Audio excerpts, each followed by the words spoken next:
Depuis la création de la police, mesdames, messieurs, le gouvernement américain n'a jamais ménagé ses efforts pour accompagner la PNH dans son processus de renforcement ainsi de la professionnalisation continue. Mesdames, messieurs, ce nouveau lot d'équipements que la PNH s'apprête à recevoir ce matin sera d'un apport considérable dans la lutte contre la violence armée des gangs et la grande criminalité transnationale organisée.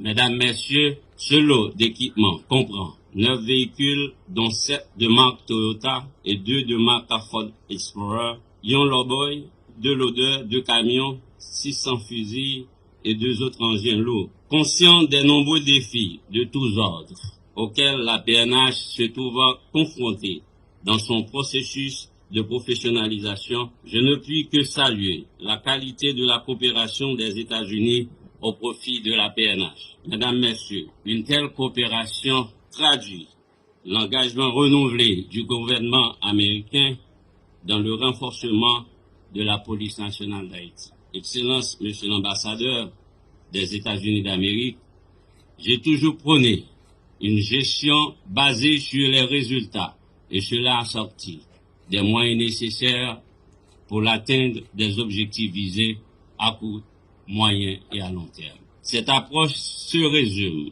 dans cette trilogie des hommes, des moyens et des résultats. Mesdames, Messieurs, en cette occasion de remise officielle de tels équipements qui vont renforcer, bien sûr, les capacités opérationnelles de l'institution dans la lutte anti-gang qu'elle livre au quotidien, je veux tant en mon nom propre qu'en celui de l'institution policière et en général exprimer ma gratitude profonde au gouvernement américain et en particulier à l'ANL pour la qualité du support logistique fourni durant 7 ans d'existence de la police nationale d'Haïti. Et je voudrais, pour terminer, renouveler l'engagement de la PNH sous mon commandement à combattre la violence des gangs armés et la criminalité transnationale organisée avec la plus grande rigueur. Et je profite de la même occasion pour saluer la bravoure, l'héroïsme et la détermination de nos policiers et policières engagés